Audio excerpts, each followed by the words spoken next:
Boa noite, pessoal.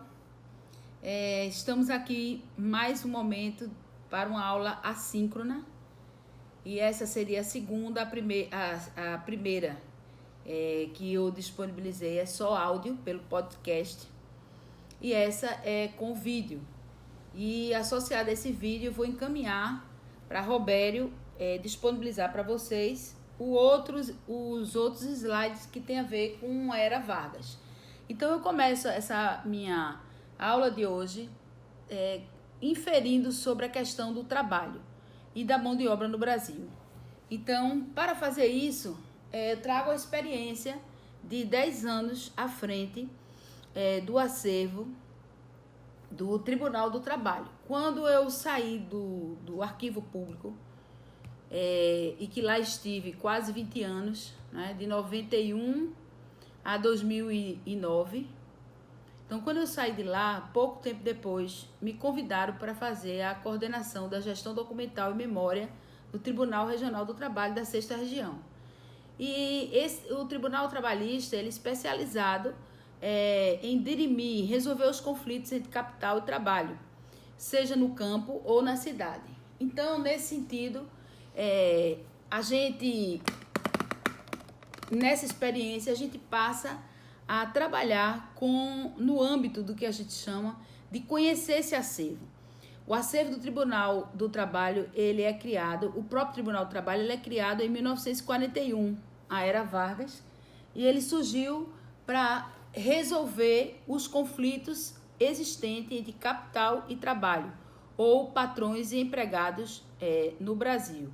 Especialmente a 6ª Região aqui em Pernambuco era responsável pelo arquivo de Pernambuco, Alagoas, Natal e João Pessoa, tá? E nesse contexto, quando eu recebi a competência, né, de tratar dos arquivos, ele era exatamente assim. O arquivo funciona em Vitória de Santo Antão, tá? E essa é a imagem do interior do Arquivo Geral do TRT da 6ª Região, que fica a 50,5 km do Recife. Bom, estando eu à frente desse acervo, obviamente eu tentei conhecer que conjunto documental era esse, e para isso a gente elaborou um projeto Proeste MEC, um convênio MEC Proeste UFRPE, e pudemos contratar 6 alunos e 2 voluntários para fazer o trabalho no arquivo, né?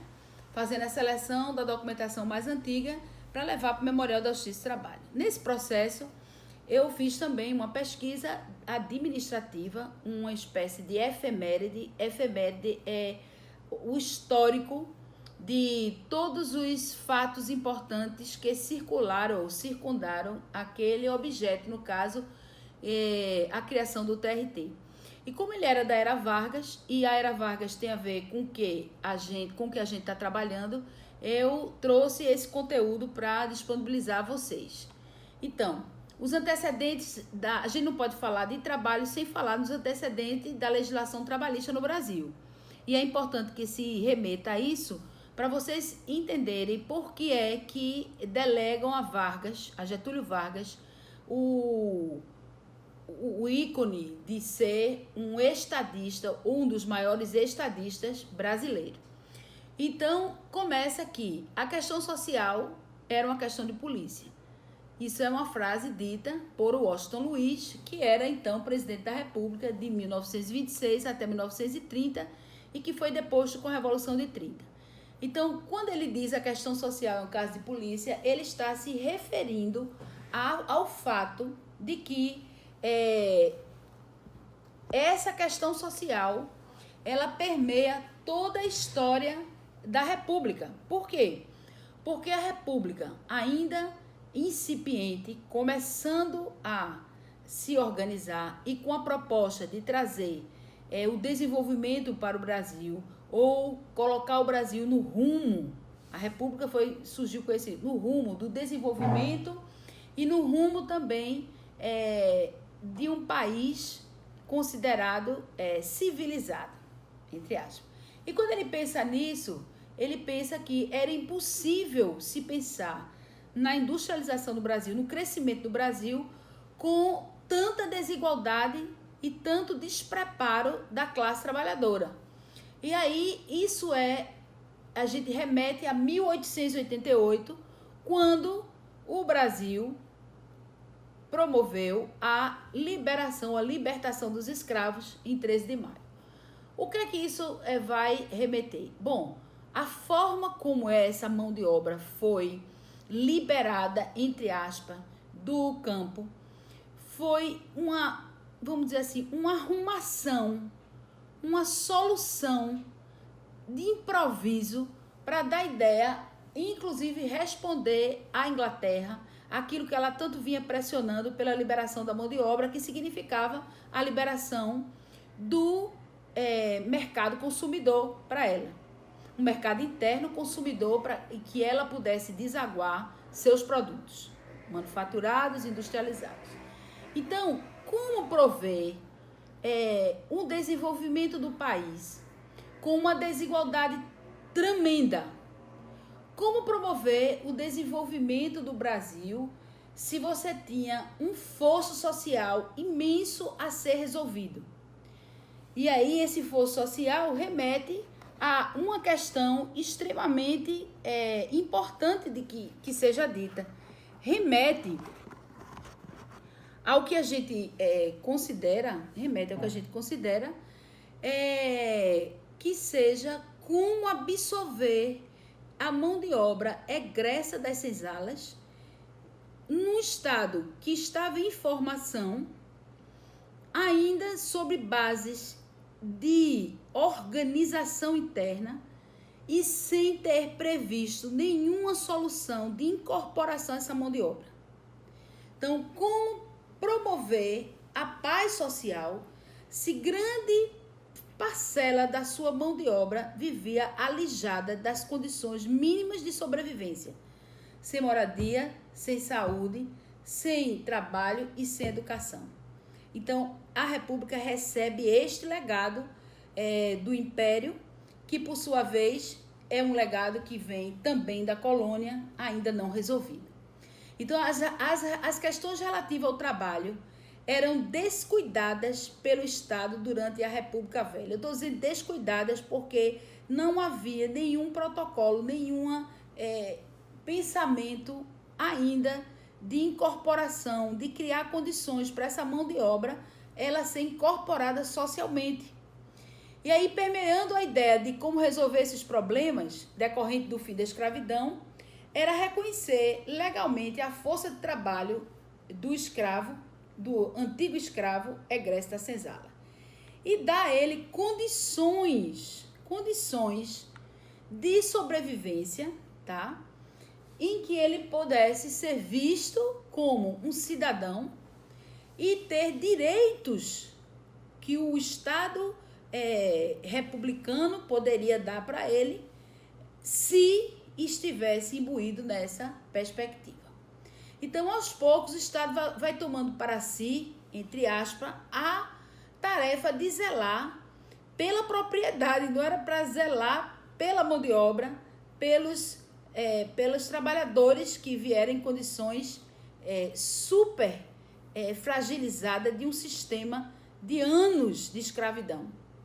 De como zelar, no caso, e manter o cumprimento da lei e da ordem, mas só que na perspectiva dos proprietários, porque havia um receio, um medo enorme, a gente viu isso no texto passado de Pesavento, um receio, um medo enorme, que essas terras fossem tomadas pela massa de desprovidos de trabalhadores sem teto, sem chão, sem nada. Assim, o Brasil vai criando soluções que são paliativas, né, para fazer com que essa mão de obra ou que o desenvolvimento do Brasil aconteça. Então, no meio dessas soluções paliativas, a gente vê a solução que foi implementada pelo café.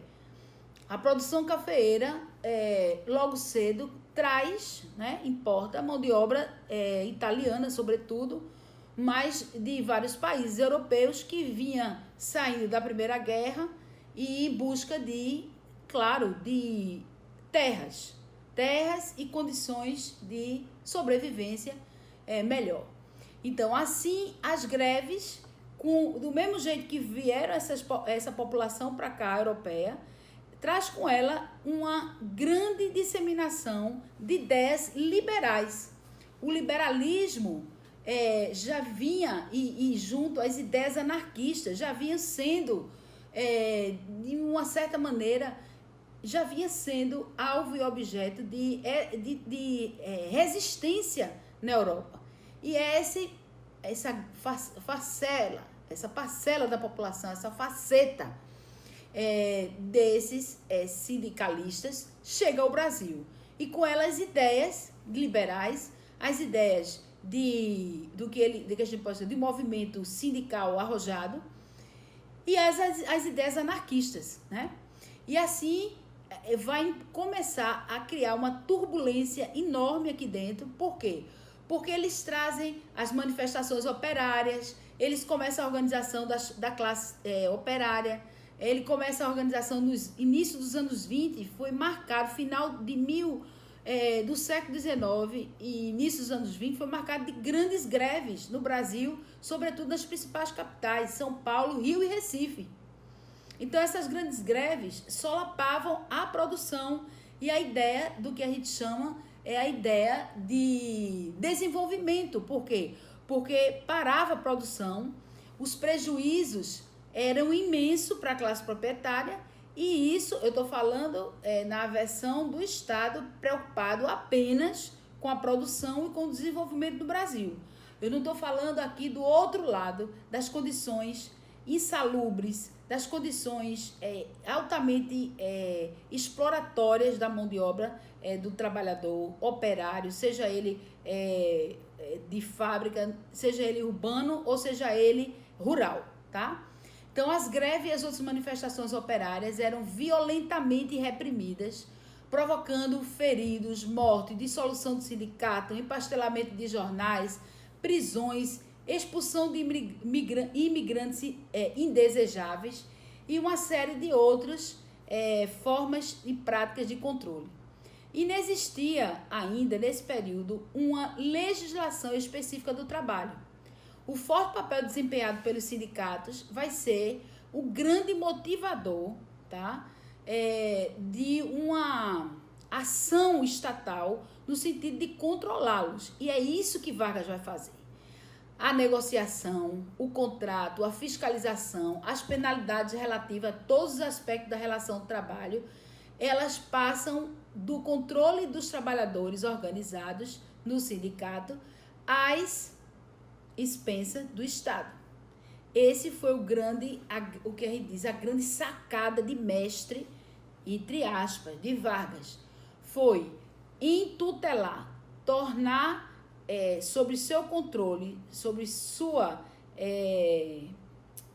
administração, os sindicatos que antes eram independentes, tá? Então, esse processo de entutelamento dos sindicatos, de enquadramento dos sindicatos, é uma das ações que vão ser postas em prática por Getúlio Vargas assim que ele assume o governo.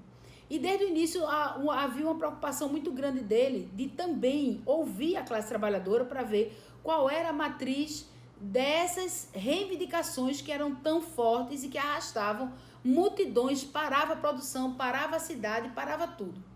A atuação do sindical era tão forte que, em alguns aspectos, conseguiu impor o controle no mercado de trabalho em cidades como São Paulo e Rio de Janeiro, sendo inclusive responsável pelas caixas de assistência, resistência ou de amparo assistencial ao trabalhador.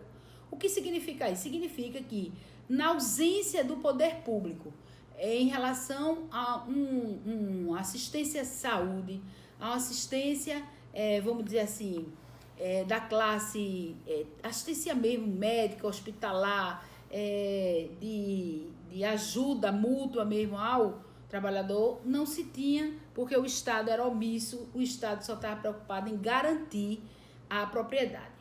Por propriedade, a gente, e isso é o alvo do outro slide que eu passei para vocês, a evolução humana e as transformações econômicas.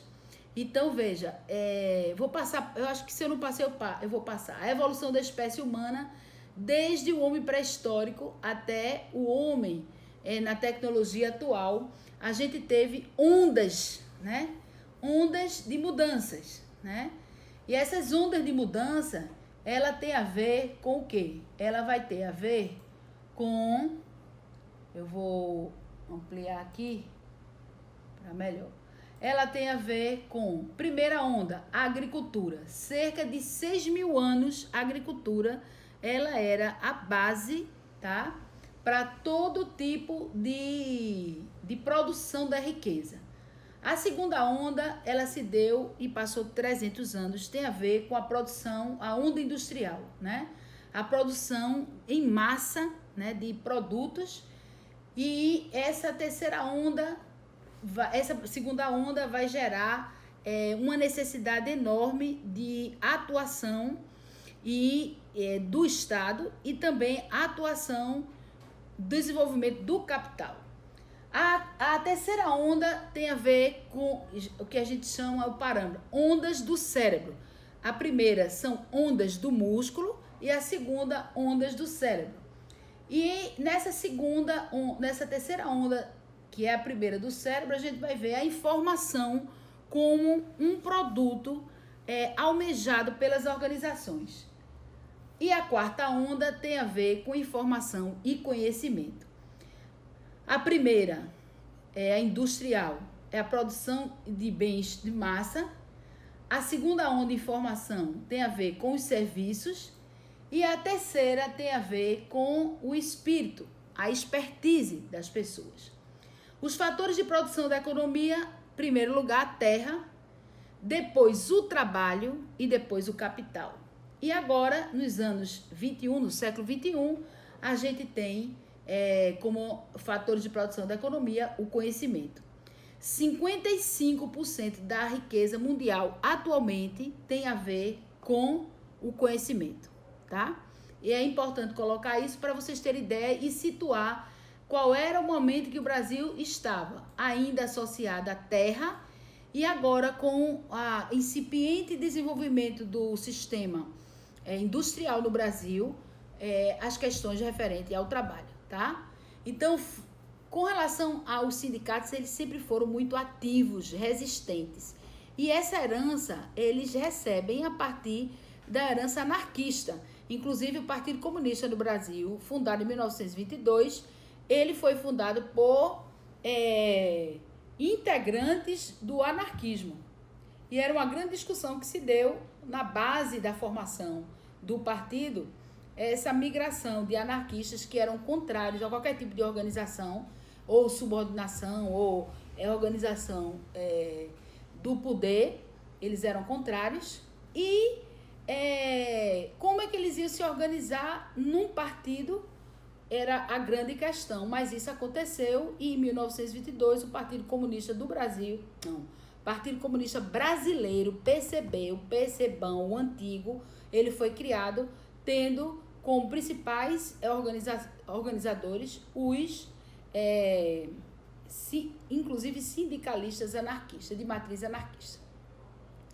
Foi no Congresso Operário do Rio de Janeiro, em 1912, que verifica-se propostas e luta dos trabalhadores pela criação de leis trabalhistas. Veja, em 1912. E essa busca tinha a ver com melhores condições de trabalho. Não se queria muita coisa, não. Queria uma redução da carga de trabalho de 14, 16, 18 horas para 8 horas. O mínimo possível para que essa classe trabalhadora não adoecesse, como vinha acontecendo.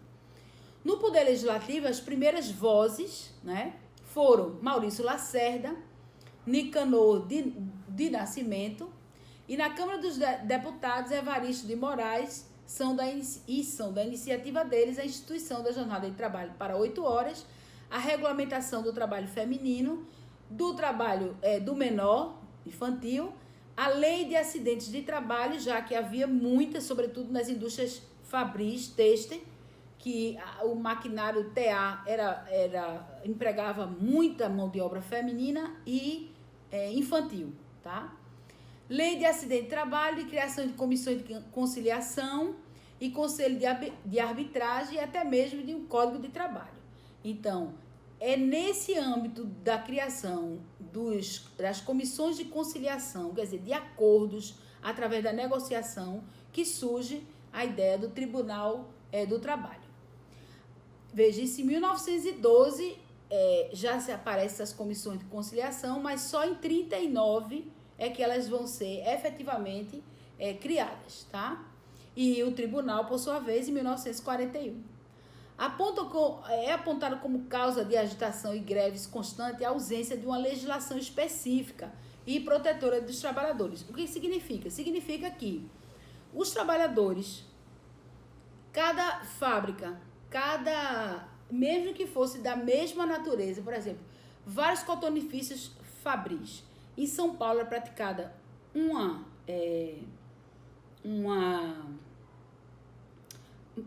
margem de salário, aqui era outra, Rio de Janeiro era outra. Essa mesma margem de trabalho é que fez muita gente sair do Nordeste, além da seca, né, para alimentar essas frentes de trabalho nas fábricas e indústria lá no trabalho, né, referente a essas categorias. Outra coisa era a insalubridade, o ambiente era quente, úmido, apertado, calorento. Então, quando não era assim, era muito frio.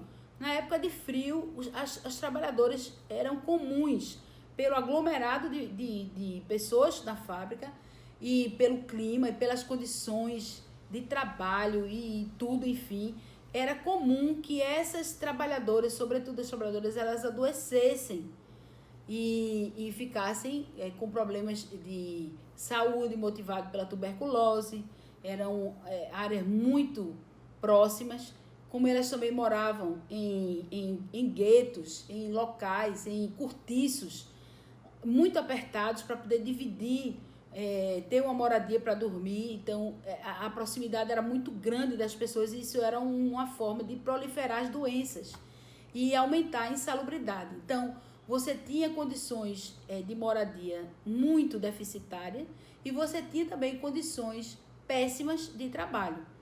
Então, essas duas realidades era o comum. Então, faltava, por exemplo, uma padronização do horário de trabalho, 8 horas para todo mundo, de um piso salarial único, básico para todos, para que determinados empregadores não praticassem níveis diferenciados de salário, níveis diferenciados salarial, que isso era uma forma de concorrência. Então, a agitação e as greves era exatamente por uma legislação específica do trabalhador e também por proteção desses trabalhadores. Criação do Departamento Estadual do Trabalho em São Paulo, ela se dá em 1923 e que vai ser um embrião do que mais tarde será o Departamento Nacional do Trabalho e hoje o Tribunal Superior do Trabalho, tá? Ou o Ministério do Trabalho, que também foi extinto. Em 1923 ele foi criado. A partir de 1918, o Estado passa a encaminhar a questão social como uma questão jurídica. Então, já há uma mudança de paradigma dentro do que a gente está vivenciando. A questão social como uma questão jurídica, e aí já não era mais só sindical. Isso mostra que eram pertinentes às reivindicações da classe trabalhadora. Criação de outras leis, como a Lei de Acidentes, que era o Decreto 4682 de 1923, o Código do Trabalho Infantil, o Código de Menores, que é o Decreto 50.086 de 1926. E aí a gente vê, pouco a pouco, a organização da classe trabalhadora, e isso deságua nos anos 30 com uma efetividade enorme. E graças, e a gente tem que dizer, ao papel do Partido Comunista Brasileiro, PCB. E esse Partido Comunista levava as portas da fábrica. A gente tem que dizer que houve uma importância muito grande, porque é ele que levava à porta das fábricas os panfletos, as reivindicações, o programa de resistência, de combate, de organização para o 1º de maio. Então, a gente tem um conjunto de acervos, de documentos, de cartazes, de folders, de panfletos no DOPS, no Departamento de Ordem e Polícia Social, que é dos anos 30, que passa a ser um dos maiores repositórios referente ao período republicano.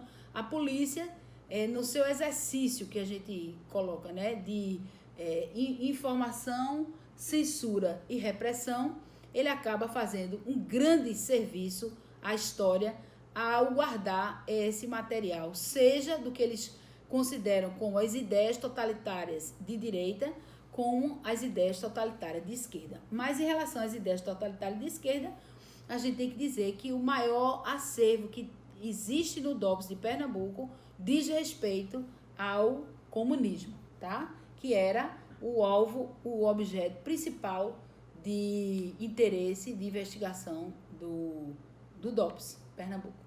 Então, o Conselho Nacional do Trabalho, ele trabalha para evitar as greves. Enquanto os sindicatos organizavam as greves, iam às fábricas, escutavam os trabalhadores, viam qual era a base de suas reivindicações e transformavam aquilo ali num movimento, de um programa de resistência, de panfletagem, de luta junto aos patrões. Enquanto os sindicatos faziam isso, Vargas cria, em março de 40, o Conselho Nacional do Trabalho, que é o julgamento. Eles julgavam, através de dissídios coletivos, todas aquelas entraves que haviam na mesa de negociação entre sindicatos, trabalhadores, representando os trabalhadores, e a classe patronal, que era os donos das fábricas. Então, nesse quesito de regulamentação do trabalho infantil, a ideia na época de Vargas era não deixar essa população infanto-juvenil nas ruas, porque era uma forma, isso era inclusive uma reivindicação,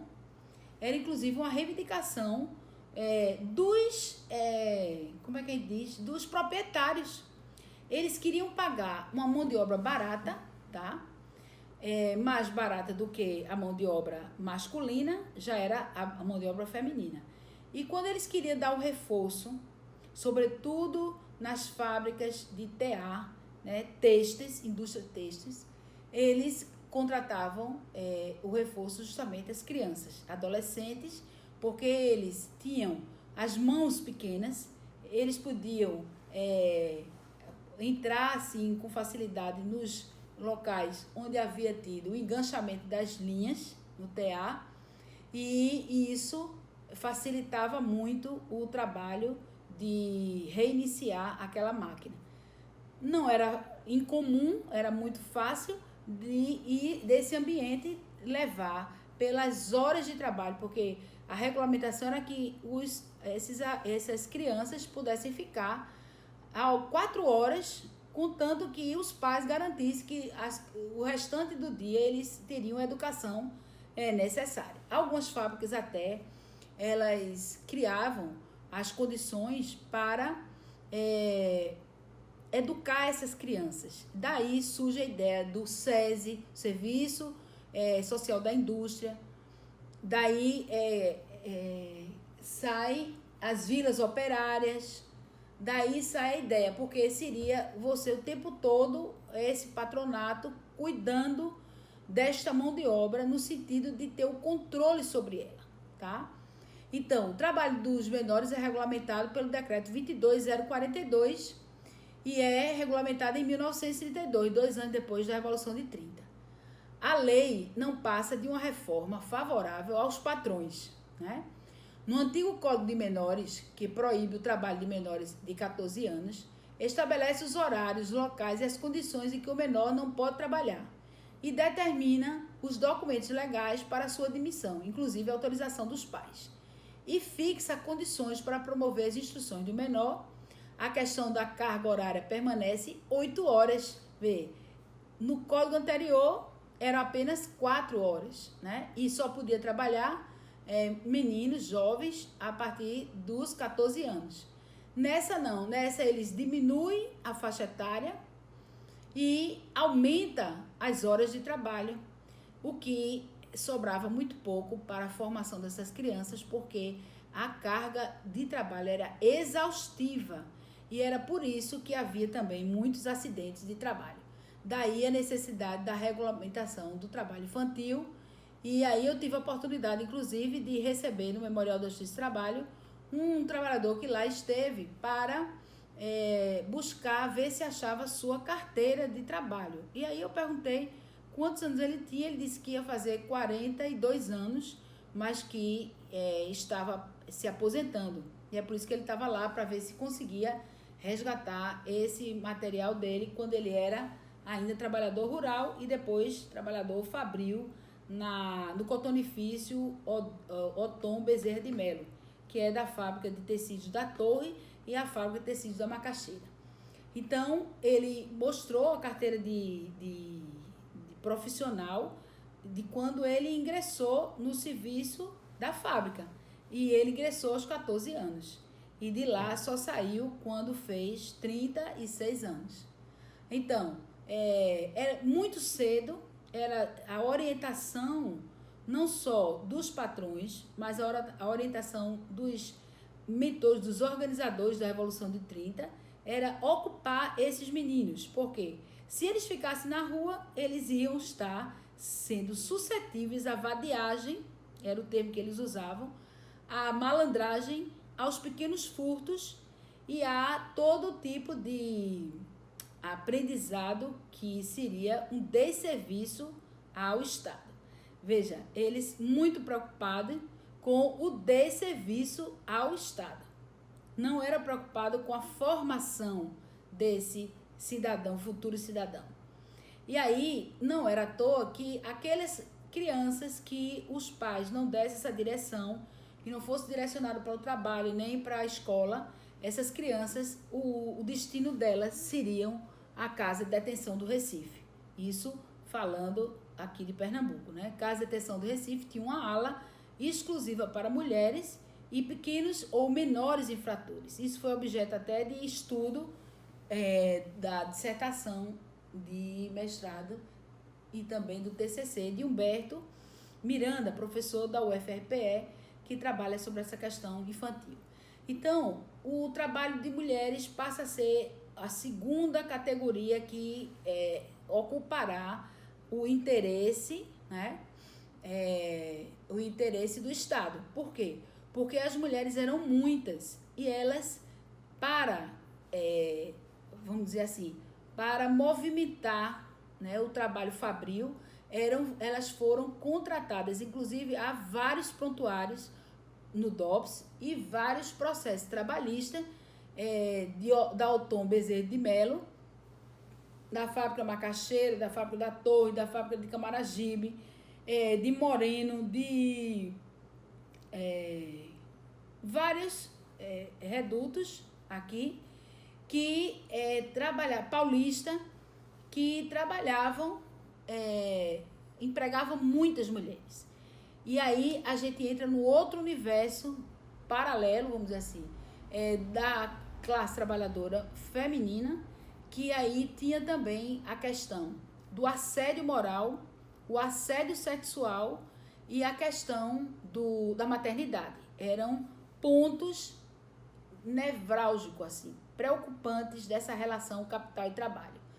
Então, em 1932, também, pelo decreto 21.147, foram regulamentadas a lei que cria e consagra o princípio da igualdade de remuneração pelo mesmo trabalho e torna proibitivo o trabalho noturno, tá? E os locais insalubres e perigosos para a mulher, porque o índice de estupro era imenso, tá?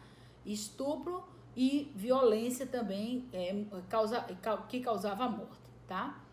Então, para a mulher, estabelece um peso máximo que ela pode carregar e cria uma série de medidas de proteção à maternidade, como o direito à amamentação, o direito de ficar em casa quando elas tivessem seus filhos. A questão é, entre o direito e a efetivação desse direito havia uma longa distância. É a mesma coisa que hoje no Brasil. Recentemente, a gente teve condição de ver a regulamentação da empregada doméstica. Isso foi uma insuflação. Meu Deus, a gente recebeu tantas empregadas domésticas para um debate com um juiz do trabalho lá, especialista nessa pasta, e uma advogada. O Memorial da Justiça do Trabalho, que fica ali em Boa Viagem, na Avenida Domingos Ferreira, 3510, ficou lotado. Mais de 50 trabalhadores, e os relatos que a gente ouviu eram absurdos. Relatos em pleno século XXI que remetia a um trabalho servil onde essas mulheres não tinham direito nem a carteira assinada, isso era artigo de luxo, mas não tinham direito a férias remuneradas, não tinham direito ao repouso remunerado, que é um dia na semana, domingo, não tinha, e elas viviam em condição semi-escravil. Ali em Boa Viagem, naquele perímetro ali, entre o Carrefour e lá na frente, a entrada que vai dar na cidade universitária, na Domingos Ferreira, a gente recebeu somente 40 pessoas, que era o grupo, só desse grupo, que era da escola municipal Patrícia Carla e da escola municipal Leão, que fica ali perto, crianças, jovens e mulheres que ouviram lá a preleção sobre a proibição do trabalho infantil e a regulamentação do trabalho da empregada doméstica. E nesse dia, meu Deus, foi uma confusão, porque o juiz e a advogada foi bombardeada de perguntas, e a gente sacralizou ali a ideia, tá? A ideia de exploração extremada da classe proprietária em relação àqueles despossuídos. Os relatos são enormes e eu duraria, acho que um dia, para poder conversar com vocês sobre isso. Então, o Conselho Nacional do Trabalho, ele é focado, ele é criado para negociar, abrir uma mesa de negociação entre patrões e empregados para não precisar chegar às greves, que seria o ápice desse choque, né? Dessa luta de classes entre patrão e empregado. E aí, entre a fala dos sindicatos, o 1º de maio sempre foi algo realmente assim, muito bonito de se ver, porque a classe trabalhadora se organizava, isso está muito bem registrado em todas as décadas, do período todo, de 30, 40, 50, 60, 70, 80, é muito interessante o arsenal que a gente tem de informação, tanto no DOPS de Pernambuco, como no acervo do Tribunal Regional do Trabalho. Então, cria-se nesse período, pelo Conselho Nacional do Trabalho, os dissídios coletivos. Os dissídios coletivos é uma forma de você resolver a negociação entre patrões e empregados, tá?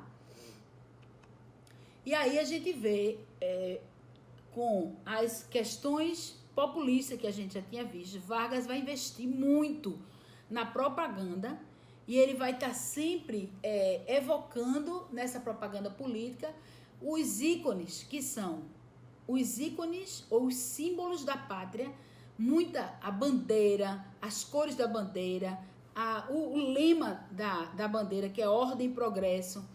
Ele vai evocar muito a questão da educação das crianças, porque ele dizia que para mudar a mente do Brasil, a mentalidade do Brasil, era importante criar uma nova mentalidade nas crianças, porque você estaria matando 2 coelhos na cajada só. Você prepara as crianças para o novo Brasil moderno e prepara, e as crianças são uma forma de levar para casa esses novos debates, tá? E a educação, ela passa a ser um objeto de controle direto de Vargas. E nas escolas públicas é ensinado, antes de entrar,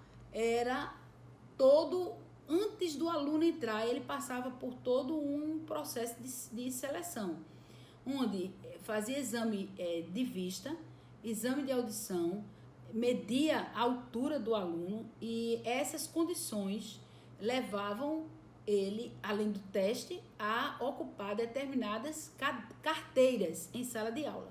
Se ele fosse grande, ele efetivamente não podia ficar na frente, esse ocuparia a parte das cadeiras mais altas para não interferir no aprendizado dos menores e nem na visão dos menores, porque se consagrou que uma das formas de você aprender é também pelo olhar, pela visão, pelo olfato, pela audição, pelo tato. Então, todos os sentidos na nova educação, eram explorados.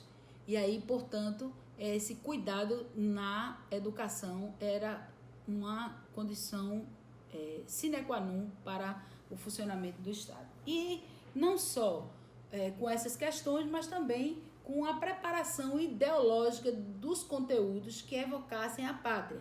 Porque para o governo revolucionário de Vargas, não importava só a questão do desenvolvimento, importava criar um cidadão, entre aspas, civilizado, extremamente ordeiro, disciplinado. Então, a farda do aluno começava por isso, era rigorosamente vistoriada, e esses alunos passavam por esse crivo desde o início. A forma como eles se relacionavam, as brincadeiras, a merenda como eles comiam, tinha e aptidões que eram ensinadas para alunos do sexo masculino e alunas do sexo feminino. Então, as mulheres caberia o quê? Caberia as etiquetas, a culinária, o andar, o bom proceder, as artes com costura, com bordados, como uma ocupação de paralela, e os meninos caberiam os trabalhos manuais. Por quê? Porque essa educação, o menino tinha que sair de lá com uma formação, não só educacional, ideológica para um novo Brasil, mas com uma ocupação que ele pudesse ser, de alguma forma, pudesse utilizar na vida prática. Então, esse é o ideário de educação de Vargas, era bastante, vamos dizer assim, controlador também, tá? Nessa construção desse homem, desse cidadão, futuro cidadão ordeiro, disciplinado, próximo aos preceitos do cristianismo, tá? E dentro dessa ideia de civilidade, né? O futuro trabalhador do Brasil, sempre enaltecendo os símbolos da pátria. Então, esse foi um traço marcante. E o outro traço marcante da era Vargas foi a questão da propaganda. Esses dois traços, a gente pode dizer que foi uma herança dos governos totalitários de direita, tanto o de Hitler, na Alemanha, como o de Mussolini, na Itália, e Salazar, em Portugal, e Franco, na França. Bom, esses exemplos mostram claramente um Getúlio Vargas,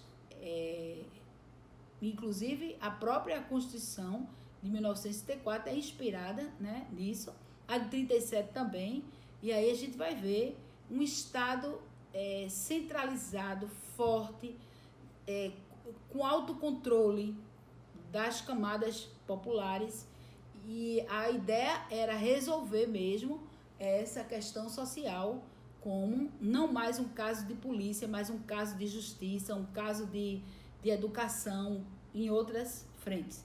Mas não era só essas frentes. Outro traço marcante da era Vargas foi, nessa ideia de controle, essa propaganda. Então, ele cria o Departamento de Imprensa e Propaganda, ele cria órgãos significativos para pôr em frente a sua ideia de um Estado modernizador.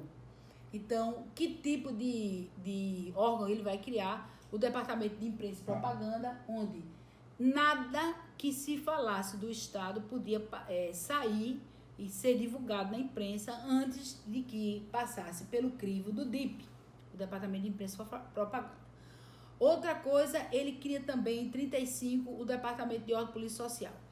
Ele não vai criar aqui em Pernambuco. Quem cria aqui em Pernambuco, a partir de quem vai criar aqui em Pernambuco é a nova orientação, é o DOPS, em 23 de dezembro de 1935.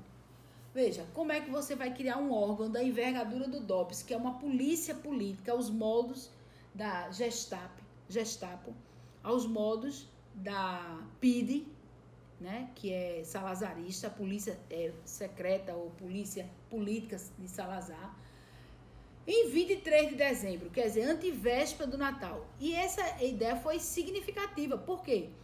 Porque antevéspera do Natal as pessoas estão mais envolvidas na compra da roupa natalina, na ceia de Natal, nas festas, e a sua atenção está completamente voltada para as questões da festividade, menos na preocupação da criação de um órgão da envergadura do Departamento de Ordem e Polícia Social.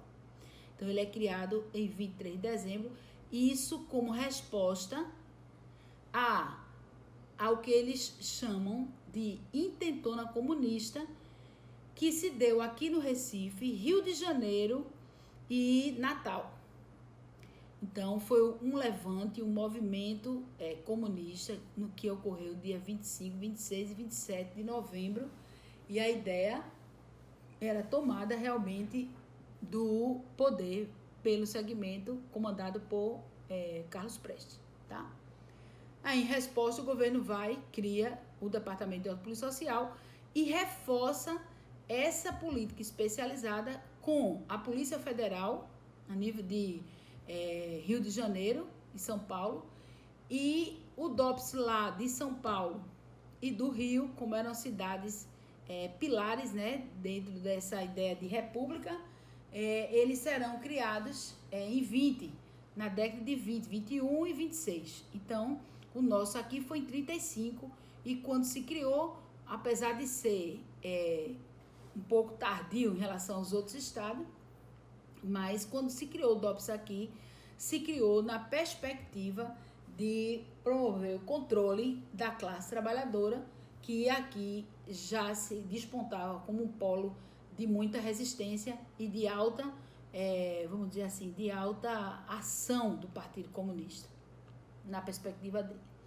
Então, a regulamentação dos órgãos do trabalho, para vocês terem ideia como Vargas se preocupou com isso, que fazia uma dupla função.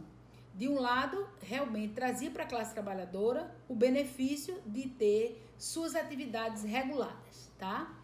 De existir a lei que desse esse ordenamento, que fizesse com que, a partir desse protocolo, eles tivessem que reivindicar, isso foi muito importante, mas ao mesmo tempo isso era uma forma de tutela e de retirada do poder de fogo dos sindicatos. Então, veja, o Departamento Nacional do Trabalho é criado em fevereiro de 1931 pelo decreto 19.671 e regulamentado em 1934 pelo decreto 24.921. A criação de comissões mistas de conciliação e juntas de conciliação e julgamento, que vai funcionar do Tribunal Regional do Trabalho, subordinada ao Departamento Nacional do Trabalho, que passam a funcionar como órgãos da futura Justiça do Trabalho, que seria o Tribunal Regional do Trabalho da Sexta Região e outras regiões do Brasil. Hoje, no Brasil inteiro, são 23 tribunais. As primeiras leis instituídas foram, em maio de 1932, o decreto 21.396, e tinham por objetivo suprimir os choques frequentes entre patrões e empregados. Bem, as juntas de conciliação e julgamento, criadas em 32 pelo decreto 22.132, visavam resolver os dissídios individuais do trabalho, as ações ajuizadas individualmente por cada trabalhador na Justiça do Trabalho. E as convenções coletivas de trabalho, decreto 21.761 de 1932, que são os dissídios coletivos, e de uma nova estrutura sindical que também foi criada com essa finalidade pelo decreto 19.770, de 9 de março de 1931, que regula a sindicalização, o fim do controle do mercado de trabalho, exercido pelos sindicatos e federações e atrelado ao Ministério do Trabalho. Ora, o sindicato era tão forte que se eles quando eles se organizavam para ir atrás de um programa de reivindicação salarial, eles controlavam todos os sindicatos de todas as fábricas, de todas as categorias daquele período, daquele segmento. Se fosse têxtil, se fosse da indústria, se fosse como é que diz? Da automação de carros, o que fosse. Onde eles se organizassem, eles dominavam, e os sindicatos eram tão fortes que fechavam a questão e não abria de jeito nenhum. Então, os proprietários, os donos das fábricas e indústria, eles ficavam à mercê dessa negociação. Então, quando Vargas puxa, através dos decretos, né, muda a estrutura sindical, diz que para um sindicato ser aberto precisa de ter, no mínimo, 100 inscritos. Tinha muitas fábricas que não chegavam nem a 70 trabalhadores. Aí isso já impede a criação daquele sindicato ali.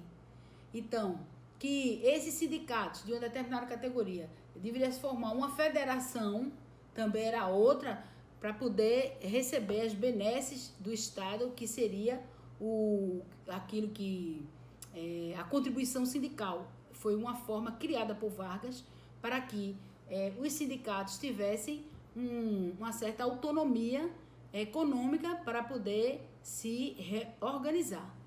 Isso foi tirado agora, recentemente, no governo Temer, né? Criação da nova estrutura sindical para os sindicatos e federações, atrelado ao Ministério do Trabalho. Vê, agora todo o controle do mercado de trabalho, que antes era exercido pelos sindicatos e federações, passa agora à expensa do Ministério do Trabalho. Aí outro momento simbólico foi a criação das carteiras profissionais, porque antes não havia, a não ser umas fichas onde ficava registrado o dia que aquele trabalhador foi contratado até o dia da sua saída, e todos os envolvimentos que ele teve, com greve, com movimentos paredistas, com doença que ele faltou, enfim. Todas as ocorrências que envolviam aquele trabalhador que estavam naquela ficha, que é as anotações, e isso iria falar positivamente ou favoravelmente ou negativamente sobre ele enquanto mão de obra trabalhadora. Criação das carteiras profissionais pelo decreto 21.175 de 22 de 1932, de 1 de maio de 1932, como documento necessário tanto para associação como para gozo de férias. Nasce, então, como instrumento de controle e dominação.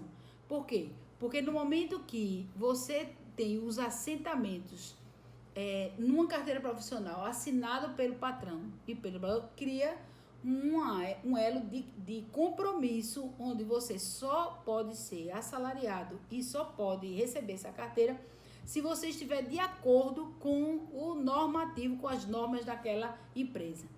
Caso não, você poderá ser demitido por justa causa e sem nenhum benefício. A lei do salário mínimo é criada pelo decreto 2.162, que é também anunciado no 1º de maio de 1940. Sempre Vargas nomeou o 1º de maio como o momento de maior, o ápice, vamos dizer assim, para ele divulgar as melhorias para a classe trabalhadora. Era sempre no 1º de maio. E a Justiça do Trabalho também não foi diferente. Ela foi instalada no Brasil por Getúlio Vargas pelo decreto 12.037 de 1939. E, por fim, a CLT, Consolidação das Leis Trabalhistas, o decreto 5.452 de 1 de maio de 1943, que já fez 70 anos. Bom, o que eu quero colocar a vocês é que, com essa preocupação do Ministério do Trabalho, que era coordenado por Lindolfo Collor, avô de Fernando Collor. Olha a história do longa duração indo e voltando, tá?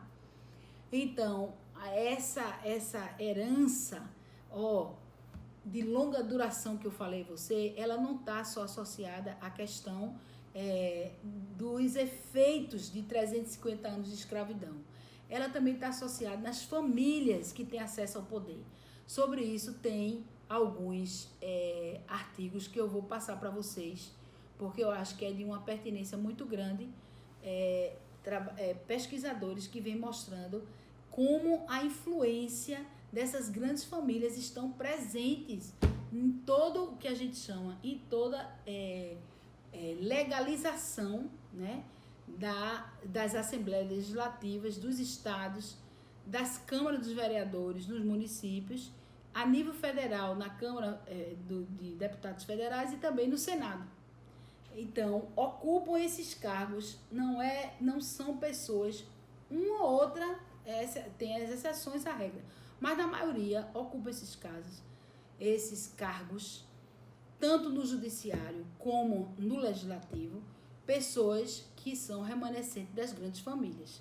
Isso é um dado que a gente não pode deixar de observar. Então, se essas pessoas estão no Senado ou na Câmara Federal ou nas Assembleias Legislativas, vocês acham que elas são remanescentes de oligarquias, são remanescentes de proprietários de terra, de usineiros, de cafeicultores, sei lá. E aí, essas pessoas acham que lá dentro elas não vão trabalhar em prol dos seus negócios. Lê do engano, claro que elas vão trabalhar. E aí é que se dá a perpetuação de leis que vão corroborar o status quo, vão corroborar todo o benefício a essas categorias que são historicamente bastante protegidas e remuneradas pelo Estado, tá? Então, as carteiras profissionais criadas pelo decreto 21.175 e 22.035 de 1932, elas têm a dupla função de sacralizar ali as relações ou acordão entre patrões e empregados, tá? E ao mesmo tempo criar um documento que vai trazer o compromisso da classe trabalhadora em certas regras. Eles vão ter que seguir certas regras, por exemplo, não fazer greve, que vai poder, por exemplo, dar a ele a chancela de trabalhador com carteira assinada. Agora, é interessante dizer que essa carteira assinada e a consolidação das leis trabalhistas, elas serão especialmente ou somente apenas, elas irão atender a classe trabalhadora urbana, tá? A classe trabalhadora rural fica alijada disso até 1963, véspera do golpe militar de 64, quando a questão da terra passa a estar no primeiro assunto dos jornais e revistas no Brasil inteiro, porque a partir das ligas camponesas, a partir da influência de Francisco Julião, vai haver uma grande movimentação no campo, como nunca antes havia tido, em prol da regulamentação do trabalho no campo. E aí a gente vê vários panfletos sendo lançados, o Conselho Sindical dos Trabalhadores de Pernambuco, Consintra, informando que lutemos por um gabinete de ministro nacionalista e democrático capaz de realizar agora as reformas de base.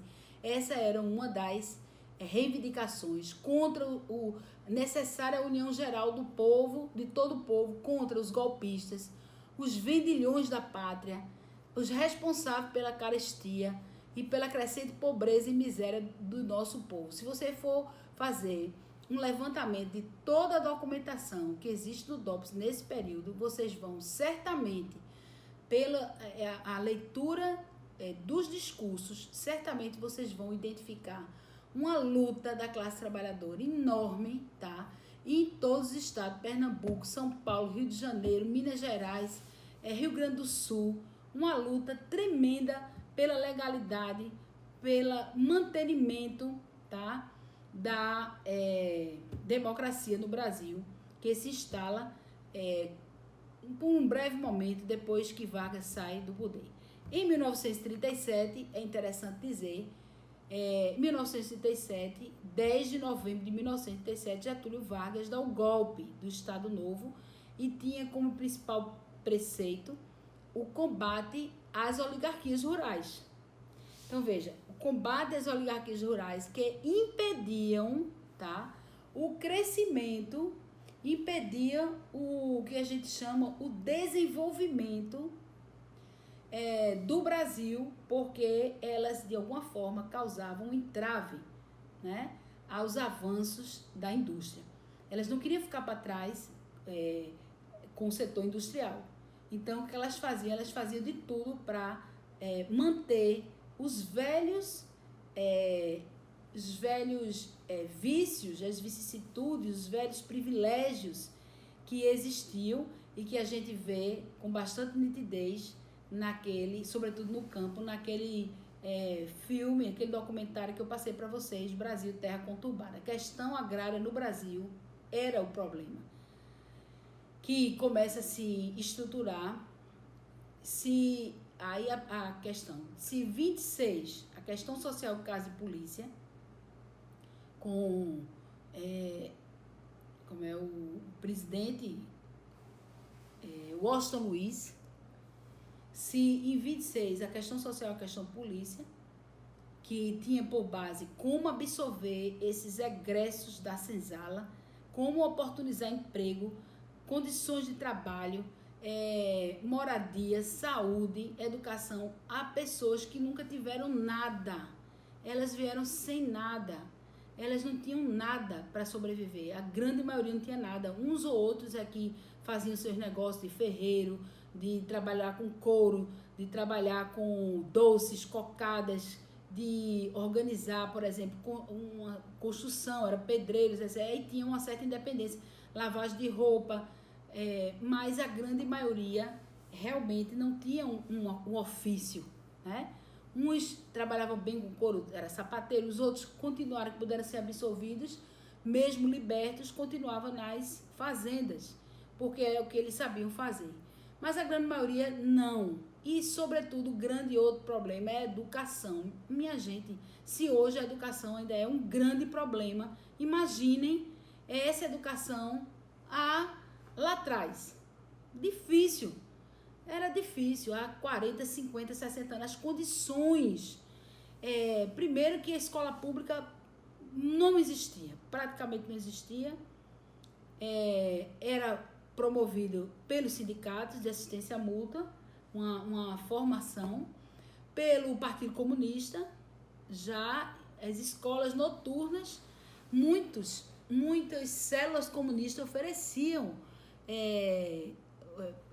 a alfabetização como um ganho para o trabalhador. Os sindicatos também ofereciam isso. Isso foi um grande contributo, porque a grande massa da população realmente não tinha nenhuma condição de trabalho, porque nem sequer sabiam ler.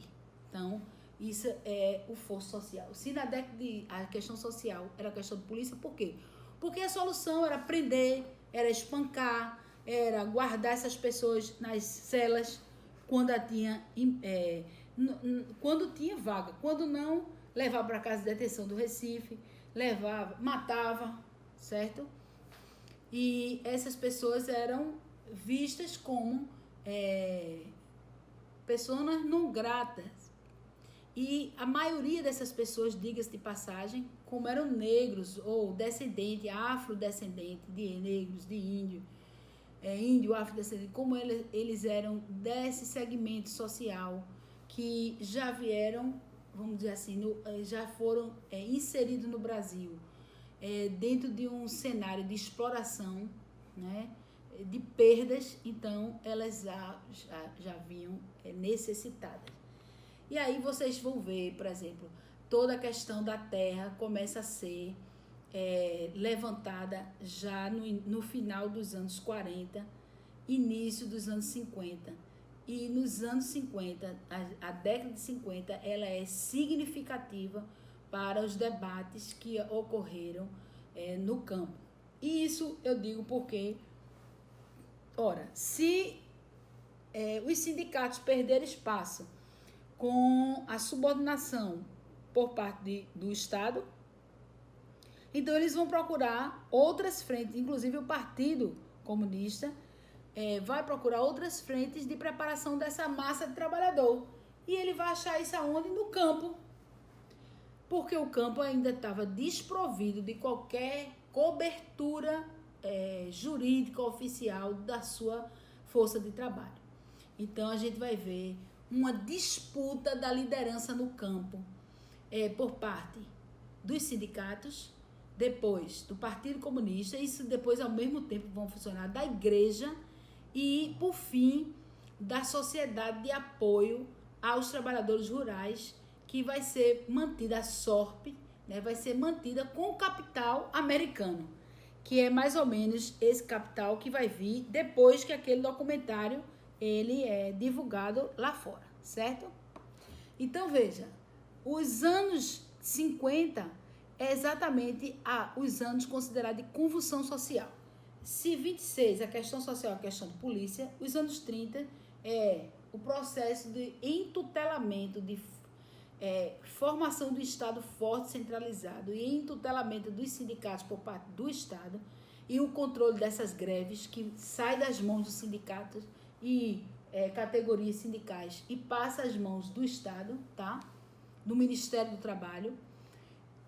Se 40 foi isso para a população de trabalhadores urbanos, a década de 50 volta-se para o campo em todo um trabalho do que a gente chama de paredista, que começa de conscientização do trabalhador rural, de suas debilidades, de suas deficiências, de suas precariedades enquanto força de trabalho. Então, o campo passa a ser o alvo. E aí, como é que a gente consegue observar tudo isso? A gente tem um convênio, quer dizer, o Tribunal Regional do Trabalho da 6ª Região tem um convênio de cooperação com o programa de pós-graduação em História da Universidade Federal de Pernambuco, e lá tem o projeto Memória e História. Esse projeto está digitalizado. O foco desse projeto é exatamente estudar a questão do campo e ver a questão do campo como um elemento que leva os conflitos levam a um novo modelo de desenvolvimento no Brasil e uma nova necessidade de retomada do controle do Estado agora na questão do campo. E aí, como é que vai ser esse controle? Quem vai fazer esse controle é o golpe de 64. Não é interessante isso? Então, cada fase de governabilidade no Brasil tem a ver com uma forma de controle da classe trabalhadora, não um Estado desassociado. E, por tabela, esse Estado se organiza porque ele está a serviço do capital. Esse capital que é capital proveniente do campo, né, da questão agrária, sempre, e do capital internacional. Então, minha gente, eu quero que vocês façam essas associações para vocês entenderem. Então, como é que a gente chega a essas conclusões? Pela pesquisa. Então, várias dissertações, teses, artigos, inclusive publicados em revistas e livros internacionais, remete à questão agrária no Brasil. E mostra como essa questão agrária foi o vetor, foi o gatilho do golpe de 64, porque era necessário, se temia naquela época que no Brasil, sobretudo depois da Revolução Chinesa, né, comunista, e depois de Cuba, se temia que implantasse aqui no Hemisfério Sul, na América do Sul, uma revolução comunista aos moldes da China e aos moldes do que ocorreu em Cuba. E por que ele se temia isso? Temia porque a proximidade era muito grande e a semelhança, uma pobreza e um nível de exploração imenso da classe trabalhadora. Então, gente, é isso que eu queria que vocês refletissem. Nada está aleatório, nada é colocado aleatório. Todas as coisas estão postas para que a gente analise ela com suas interfaces, com seus imbricamentos. Então, a partir da pesquisa nas fontes da Justiça do Trabalho, especialmente dos dissídios coletivos que tem, a gente tem uma parte da documentação que está no programa de pós-graduação em História da UFPE, no 4º andar, e esse projeto já vai há mais de 10 anos, não é? Coordenado pelo professor Antônio Torres Montenegro, e essa pesquisa permitiu, como eu disse a vocês, várias dissertações, teses, artigos, TCCs, e produzido com base nessa documentação. E lá no Memorial da Justiça do Trabalho, a gente tem exclusivamente os dissídios coletivos de 1941 a 2014. Temos esse dissídio coletivo, que são as ações ajuizadas pelos sindicatos para uma determinada categoria, por exemplo, comerciários, professores particulares, rodoviários, sindicato das trabalhadoras domésticas, da imprensa, dos futebol, para quem gosta. Então, eu estou colocando isso porque se vocês tiverem interesse de fazer a pesquisa no TCC, então a gente tem um arsenal riquíssimo de informações sobre o movimento sindical urbano e rural. E esse projeto de lá, da Universidade Federal, ele está focado, sobretudo, na pesquisa da questão agrária em Pernambuco, tá? Sobretudo no período militar. E aí eles investigam as ações individuais que são postas na Justiça do Trabalho, nas JCJ, que é Juntas de Conciliação e Julgamento, da década de 60 até o final do período militar, tá certo? Entenderam a diferença? Então, qual a importância da preservação documental desse acervo? O conteúdo reflete as ações pertinentes sobre a história da Justiça do Trabalho em Pernambuco. Como é que ela se deu? Como se desenvolveu? Quais são as questões presentes? Representa o registro e a prova dos feitos referentes à Justiça do Trabalho, sua jurisdição, mas também retratam os avanços e recuos da sociedade e mostram uma fonte documental onde você tem 5 representações numa mesma fonte. Você tem a voz do trabalhador ali, porque está lá a representação dele através dos sindicatos, suas necessidades, suas reivindicações, sua luta está ali. O flagrante, quando ele pede na Justiça do Trabalho a indenização, por que é que ele está pedindo indenização? Então, tem a prova em relação às conquistas sociais trabalhistas, os movimentos paredistas, baseado em quê? E por que eles estavam pedindo determinadas coisas e como era a organização dessa relação capital e trabalho em um dado momento da história. Designam as práticas e o poder saber do âmbito da Justiça do Trabalho como construções históricas.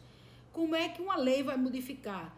Como é que essa lei se modifica para contemplar o trabalhador e quando ela se modifica para atender o patronato, né? Então, como era que se dava na mesa de negociação essa relação que a gente chama de negociação mesmo, né?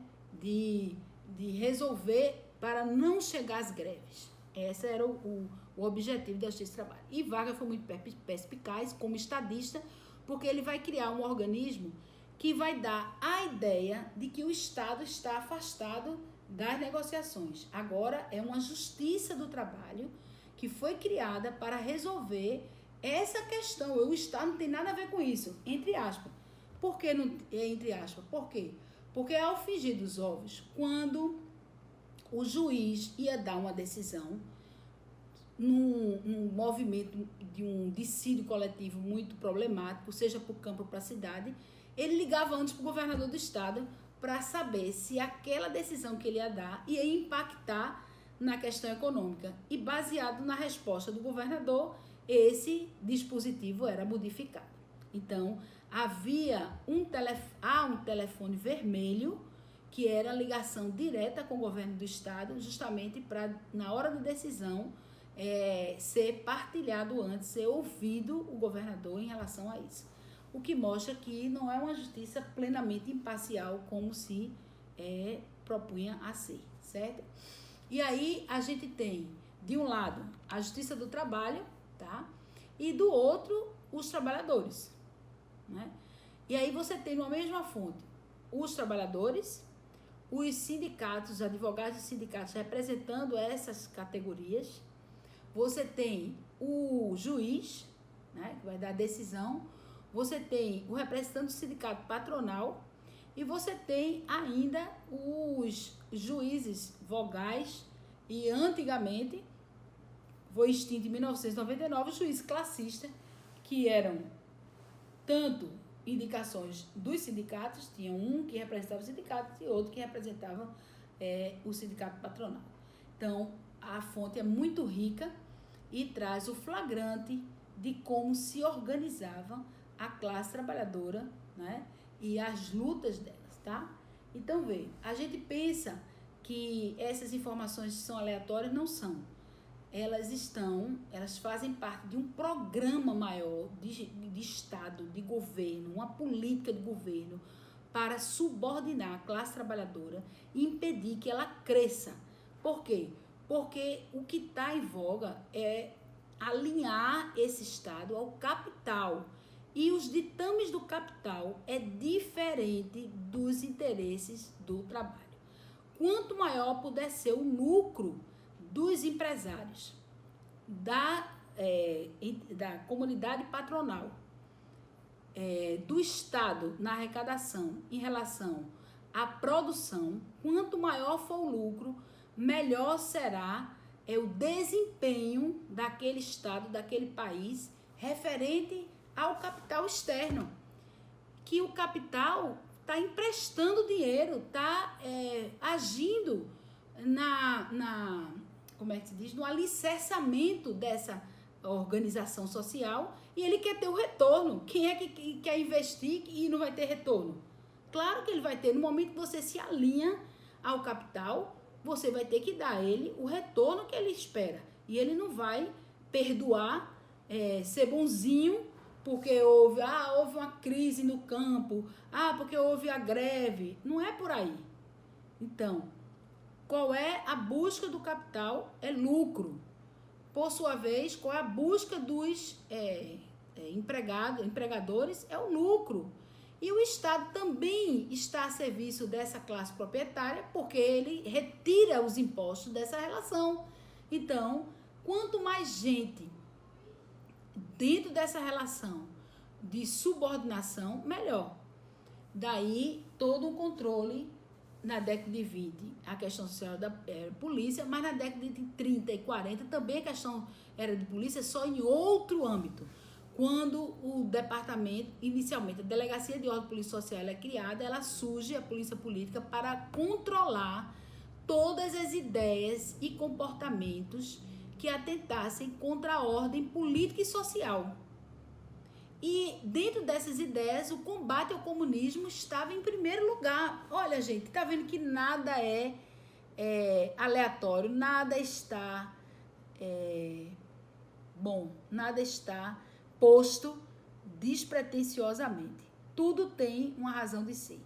Então, os documentos, eles terminam sendo a materialização da identidade de um povo. É como o povo se organizou, como ele lutou, como ele atuou para sobreviver dentro de toda essa malha extremamente contundente, extremamente tolhedora, coibidora de suas iniciativas e no sentido de controle. E é por meio desses documentos que as instituições, elas são reconhecidas e a sociedade constrói a ideia de pertencimento e de identidade. Só através de ações efetivas e urgentes é possível salvaguardar as memórias ameaçadas. As memórias ameaçadas são todos os acervos que as pessoas querem esconder. Porque quanto menos gente souber das histórias passadas, mais fácil será o controle. Se você souber que essa história tem uma longa duração e que a reminiscência dela está lá atrás, não é de governo A, B ou C ou D, mas que tem uma matriz e que essa matriz se chama capital e que esse capital, ele entra em metamorfose, ele se organiza ao ponto de criar as condições propícias de sua exploração, de sua manutenção, de sua permanência. E é nesse sentido que a gente entende a luta de classes, que a gente entende o governo Vargas como um estadista que vai disciplinar, e ele consegue fazer isso tudo. Gente, ele é um gênio, porque ele consegue fazer isso tudo e ainda sai como pai dos pobres. No momento de maior crise, ele lança, 1º de maio de 1943, a CLT e dá 100% de aumento. Vocês imaginam o que é você ganhar, tipo, R$1.000, está acostumado a ganhar R$1.000 e no mês A herança você vai ganhar histórica. R$2.000. Página 20 também. Boom, vai permitir que você realize sonhos. E é isso que ele fez. Dou com a mão e puxo com duas. Tá entendendo? E com esse processo ele foi apaziguando, foi diminuindo os ânimos dos sindicatos, da classe trabalhadora, foi arrefecendo os movimentos paredistas, foi tirando da classe trabalhadora o perfil dela de luta. E esse perfil que começa lá atrás, em Vargas, ele vai se estender e chega agora aos anos, o século XXI, 2018, esse protocolo, ele continua sendo desconstruído, o protocolo para tornar esses sindicatos ainda cada vez mais tutelados, cada vez mais miúdo, minúsculo. E esse processo, ele termina agora com a reforma trabalhista. Nada vai impedir que mais na frente outras reformas venham, outras práticas sejam postas e a classe trabalhadora termine sendo vista como mais um alvo, não é? Nessa solução que o Estado cria para dar a essa classe trabalhadora, não é? Um norte no sentido de tolher as suas ações, tá? Então, é nesse cenário que começa também o combate ao comunismo. A ideia de combate ao comunismo, ela surge nesse período e de uma forma muito constante. Para vocês terem ideia, como forma de punição a Prestes, Vargas entrega Olga Benário Prestes, a esposa grávida de Prestes, entrega ela ao governo alemão. Ela era uma judia alemã e entrega, poxa, a mulher foi para a Câmara. E você acha que um governo desse, ele era complacente, não é? Então, quando você começa a pensar essas histórias, esses viés, e você começa a refletir, você vai ver que a coisa não é tão fácil de perceber, não. É difícil, a luta da classe trabalhadora sempre foi. E aí, todos aqueles que, de alguma forma, atuavam, não é? Contrária a essa ordem, eram execrados. Quantos líderes foram postos na ilha de Fernando Noronha? Quantos foram mortos? Quantos foram aniquilados politicamente, né? Então, o alvo principal era o comunismo, até o fim, até a era Vargas, até de 1922 até o fim. Agora, recente, vocês estão vendo que nessa eleição que houve, recente em 2018, quais foram os ícones que eles evocaram? Evocaram de novo que o Brasil não era vermelho, que o Brasil era verde e amarelo, que comunismo aqui não ia ter vez. Que comunismo, minha gente? O que é ser comunista nesse país? Pelo amor de Deus, a gente precisa refletir o que é ser comunista, né? Então, veja, até o grande civilista Rui Barbosa, ele colocou isso, ele proferiu isso sobre o comunismo. O comunismo não é uma fraternidade, é a invasão do ódio entre as classes.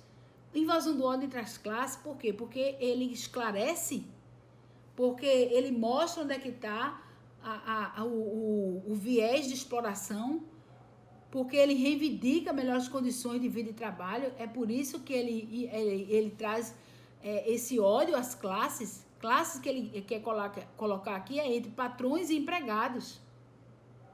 Não é a reconciliação dos homens, é a sua exterminação mútua. Não arvora a bandeira do evangelho, aí remete à igreja. Bane a Deus das almas e das reivindicações populares. Não dá trégua à ordem. Não conhece a liberdade cristã. Dissolve uma sociedade, extingue a religião, desumana a humanidade e inverte a obra do Criador. Isso foram palavras, tá, do civilista, né, Rui Barbosa. Aí para terminar, é aqui que ele diz, ó. Veja, que pessoas que trabalharam em prol, por exemplo, do governo, agora recente, do governo Lula e depois do governo Dilma, que trabalharam na Comissão Nacional, Miguel Reale Júnior. Miguel Reale, que o pai foi integralista no passado, estava lá criando o projeto do impeachment, junto com aquela... Qual é o nome dela? Que eu esqueço, esqueci o nome dela agora, esqueci dela agora. E aí, veja, como é que uma pessoa dessa, ela vai para a sociedade e muda todo o roteiro. Por quê? Porque há uma ameaça comunista. Aonde que essa ameaça comunista existe no Brasil? Não existe, porque aqui não tem espaço.